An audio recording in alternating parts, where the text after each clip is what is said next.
2016 be decided by illegal votes cast by non-citizens. Some argue that incidents of voting by non-citizens are so rare as to be inconsequential. With efforts to block fraud, a screen for an agenda to prevent poor and minority voters from exercising the franchise, while others define such incidents as a threat to democracy itself. Both sides depend more heavily on anecdotes than data. Well, in a forthcoming article in the journal Electoral Studies, we bring real data from big social science survey data sets to bear on the question of whether, to what extent, and for whom non-citizens vote in U.S. elections. Most non-citizens do not register, let alone vote. But enough do that their participation can change the outcome of close races. I think this is one of the big stories of the day. It goes to the heart of this republic. Enough do that their participation can change the outcome of close races. That is, illegal aliens.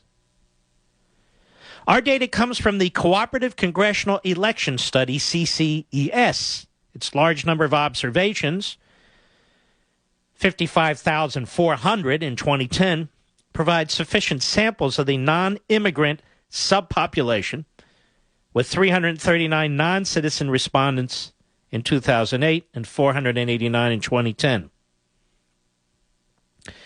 How many non-citizens participate in U.S. elections? Here you go.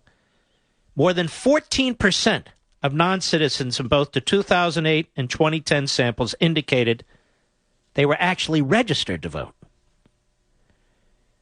Now, some of these non-citizens voted. Our best guess, based upon extrapolations from the portion of the sample with a verified vote, is that 6.4% of non-citizens voted in 2008 and 2.2% of non-citizens voted in 2010. Because non-citizens tended to favor Democrats, Obama won more than 80% of the votes of non-citizens in 2008. Listen to this. They're able to calculate with some degree of confidence. These are, after all, educated men. Making sure they're both men before I say men. Yeah, they're both men. Jesse Richmond, Associate Professor, Political Science, International Studies at Old Dominion University. Director of the ODU Social Science Research Center, David Ernest, Associate Professor of Political Science, same thing.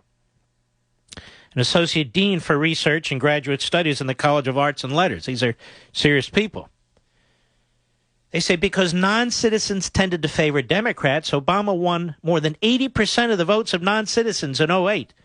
We find that this participation was large enough to plausibly account for Democratic victories in a few close elections. So, there's no dispute that non-citizens are voting.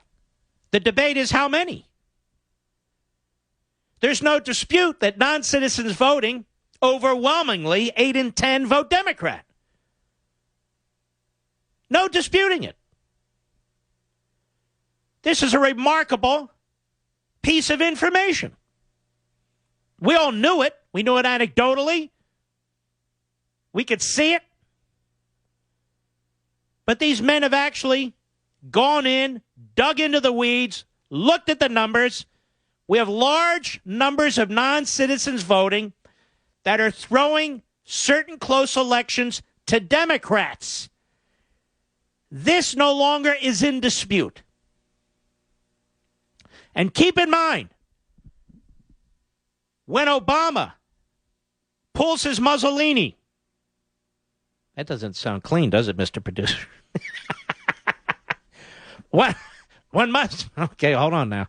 When Obama pulls his little dictator act, that doesn't sound, well, you get the drift. When he issues his fiat, making legal millions of illegal aliens, many, many, many, many more are going to vote as non-citizens. Because they're not going to be in the shadows in the front of 7-Elevens anymore. No. They're going to be out in the public. Non-citizen votes could have given Senate Democrats, listen